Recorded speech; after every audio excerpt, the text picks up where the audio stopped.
So I just finished it as promised, and I'm back. Greetings, guys. Welcome back to my channel. My name is Monette, and this is my channel, Evolve with Monette. This is part 2 of Obsession. It's so funny. When I titled the first one, I was going to put at the end of the title, "Something Will Die." But I thought it was too jarring for YouTube because the algorithm and all of the rules that are newly being implemented about censorship. But that wouldn't have been too far off of a guess, would it? Now, I'm talking about the karmic lesson of any karmic entering in and the scorpionic reality of that. Scorpionic energy is transmutation, death, and rebirth. Something will die. Spoiler alert if you haven't seen it. In fact, something does. When a karmic comes into your life, there is usually a great cost. Something will die. With a karmic, because it traffics in the vibration of scorpionic energy, obsession is par for the course. And in this series, we see how that obsession plays out. It destroys, it rots, it decays things, the natural order of things, an established way. And this played it out as macabrely as it possibly could. Nothing varied off the beaten path of a karmic involvement as I knew that it would. I went really in depth. I don't have as much to say this time. Because it wasn't that I was so shocked by how it played out. Metaphorically, that's how those things play out. Someone will lose something they deeply cared about, and then in the end, what I saw happen in the father is what happens with a lot of the masculines that go astray if they go the karmic way. They then fixate on their obsession, who no longer wants to play. It never, ever fails to turn out that way. He is like, well, all I have is you. He's talking about having lost something so important to him. I won't fully ruin it, but he's talking about having lost something so important to him, and it's kind of callous because all he's focused on is the obsession before him, instead of the reality of a life that was so beautiful and took multi-decades to cultivate, that just in the blink of a betrayal went away. And he's not fixated on that thing that was lost. He's fixated on the high cost he had to pay. So now he wants to make it worth it, and he insists that he stay. But like a karmic will do, a karmic will then disappear and go away. They've ruined what they came to ruin. They destroyed what they were assigned to do. They have taught you whatever lesson they were going to, without fail, teach you. And they are no longer interested. I wish that I could play this series for every person that I've ever had to counsel that's ever been like, how come they can't see the forest for the trees? Because even upon being faced with the very macabre reality and outcome of what intaking a karmic will do and what it has done, they will still fixate in their obsession because they have nothing left. Because a man or a woman who's lost everything will genuflect before the altar of their obsession. Because now that's all that they can do. They have reduced themselves to whatever low vibrational, magnetic, decaying thing that was between the two of them. And that will exclude you. She was not interested at the end of it. I thought of people I used to know, my exes. I thought of clients that I've worked with. I've thought of third-party dynamics that were really toxic. They're not always that way, but when it's a karmic one and there's a lesson to learn, there will be decay. And I thought it never fails. The karmic will fixate on the next target and want to play, and in the closing scene, in the last few seconds before it fades to black, the karmic in question, Anna, does exactly that. She is no longer wanting to unravel what could be unraveled. She's already done her due diligence. She runs away. Her mother warned and said, Anna will have nothing to say. This is what she does. She runs away after creating chaos. Anna was broken, to be sure, and there are real reasons if you watch it. A definite plot line and twist that is deep and dark and definitely not to be missed as to why her mental illness presents the way that it does. When people go through things, it can drain you of love. And all you can be is destructive, and all you can do is seek to have people soothe you. And in the seeking to have someone soothe, you will demand and insist sometimes, from a karmic perspective, that they give you everything that is inside of them until there's nothing left. And when there's nothing left, usually karmics no longer are interested. I wish I could spoiler alert life for so many people that have gone a karmic way. I wish I could give them the insight to see that when they're done with you, they won't want to play, but that wouldn't allow us to have free will, would it? If I could save everyone from themselves, including myself from my own self, then why would we be here on this earth plane learning these lessons?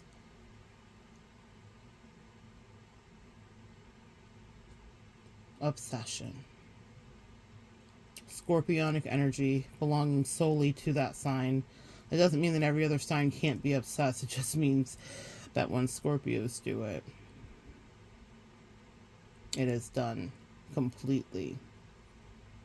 Full engulfment, full consumption, full invasion, full infection. They will deplete thee. And it's not about the sign, it's about the energy, karmic energy. You know, I've talked about it before. How can you tell that it's a karmic? Well, it will cost you something. There will be depletions in your energetic frame. I get taught, you know, as a teacher, you have continuing education. Even though I don't plan on catering again professionally, I keep up my serve safe. Which means that if I could cater, I understand what my HABCEP plan is. I have a little card in my wallet. It says that I am sanctioned and I'm obeying the laws and the governance of my state, and I can cater if need be. I'm under a governing body, which a lot of the people that are in the restaurant business are. As a practitioner and a metaphysical practitioner, what would be continuing education? When you're a regular teacher, you're always learning. Even though once you have your degree, you have to get so many hours per year to stay up to date with all the new technology and the new information that's coming your way that the state would want to disseminate. Well, the same is true for we empaths that are teachers too. I have continuing education just like you. But it comes in the form of people. So I'm always getting reboots and updates, and I'm learning new information. And I'm getting new people in that teach me new lessons. Because those lessons help me to come to the collective and to teach you. Sometimes I don't understand it as it's happening, and I may think it's this when it's really that. Or it's that when it's really this. But as I complete this series, the lesson that I've just been learning cannot be missed. It is not lost on me. I've taught about karmic energy. It will cost you something. You'll ask, how will I know when I'm in the presence of a karmic? You will lose something. Whether it's financially, whether it's emotionally, whether it's mentally, whether it's familial, there will be a cost to being in relationship with a karmic person. Now, here's the thing. that I'm learning as I continue to evolve, that everything is not one size fits all. And there have been people in my life that I've absolutely wanted nothing to do with, and I had no problem saying get away from me, and it was so clear to me they were karmic. And then there are people in my life that I was delighted by. But that doesn't mean that I still did not have to discern which lesson they were here for me to learn. I believe I've gotten a range of experiences and people, because even the ones that you want to keep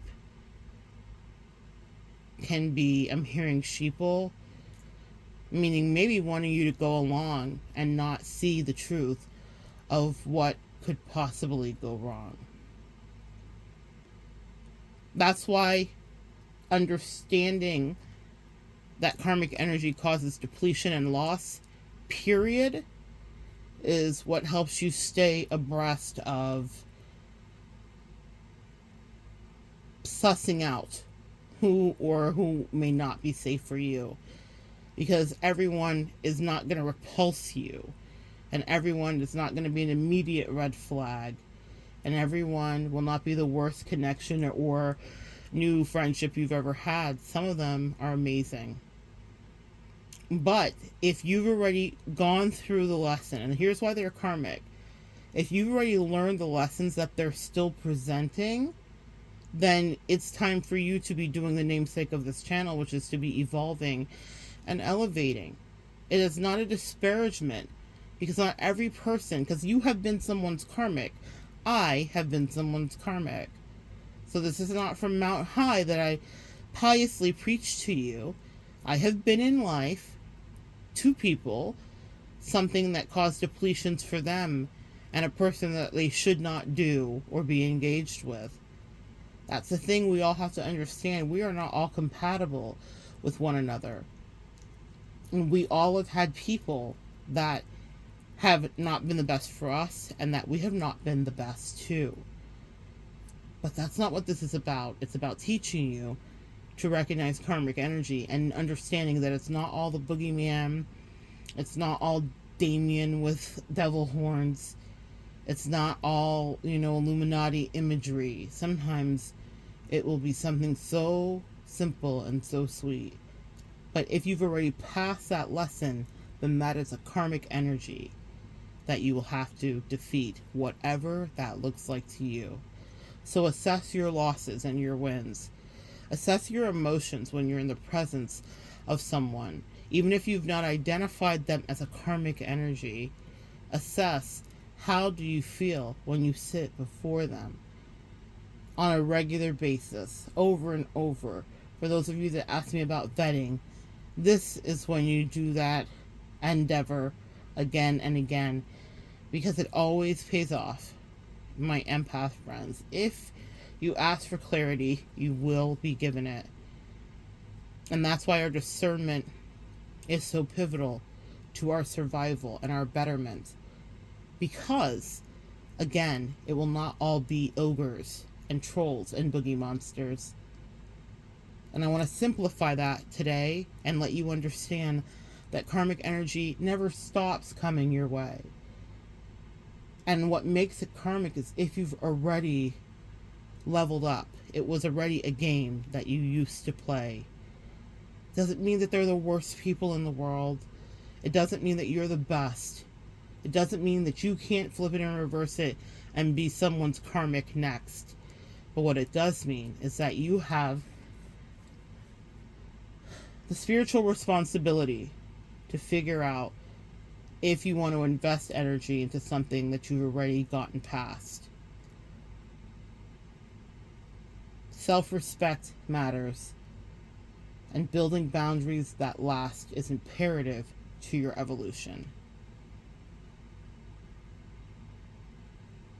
Karmic, scorpionic, low vibrational energy causes spiritual pollution for you.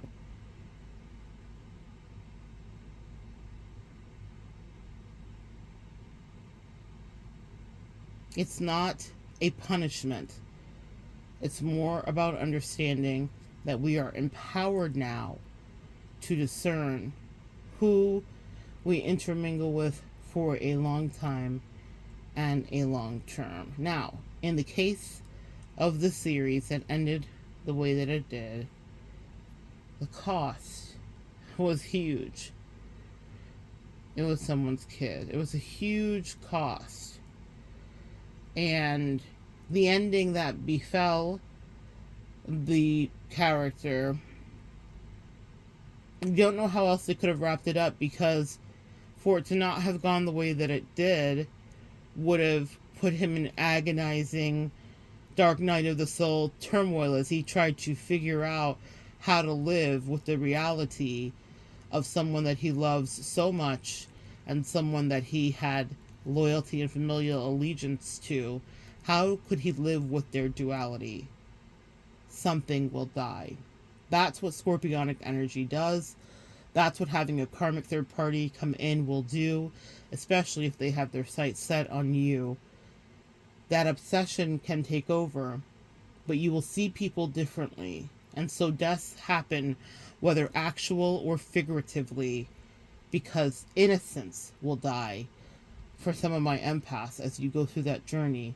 When you see the coldness in the eyes of someone who once had a fire burning for you. There's an innocence. There's a death. I'm hearing the age of innocence. I'm hearing Enya. I'm hearing thank you next. Be so fucking grateful for your exes, guys, because they've taught you the lessons of your life. Be so grateful for that karmic third party that you did despise, that you didn't understand, and you felt under attack, because they helped shore up your back.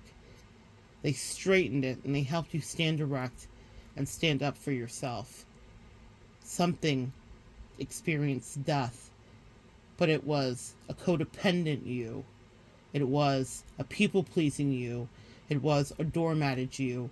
It was someone that purposely steeped yourself in illusions, because seeing the truth staring back at you caused so much strife and confusion, you pushed it away until your angels and ancestors said, in my sweet empath's face, this person will no longer play.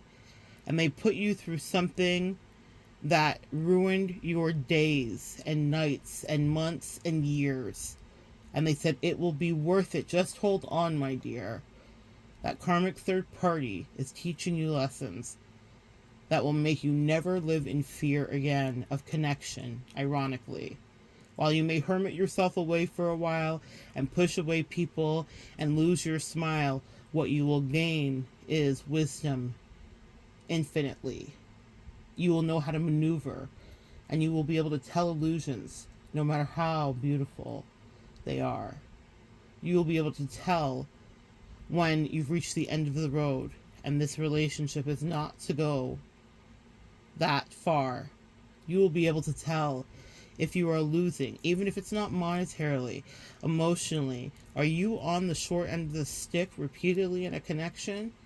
Then that's a karmic. It doesn't matter how smoking hot the convection is. You know. And that doesn't mean that they're terrible. It means that you still have room to grow. And it means that they may be on assignment for growth too, which only can happen when juxtaposed against you. And that's why I say we are assigned our soulmates. That much is true. Because even when it seems magical and delicious, your angels are always talking to you. So whether it's an obsession or a quick lesson, if you're here on earth and you're still breathing, never forget my beautiful light workers and fearless lovers that we always have work to do. So good sharing energy with you. Come back and join me next time, and we will continue to evolve together.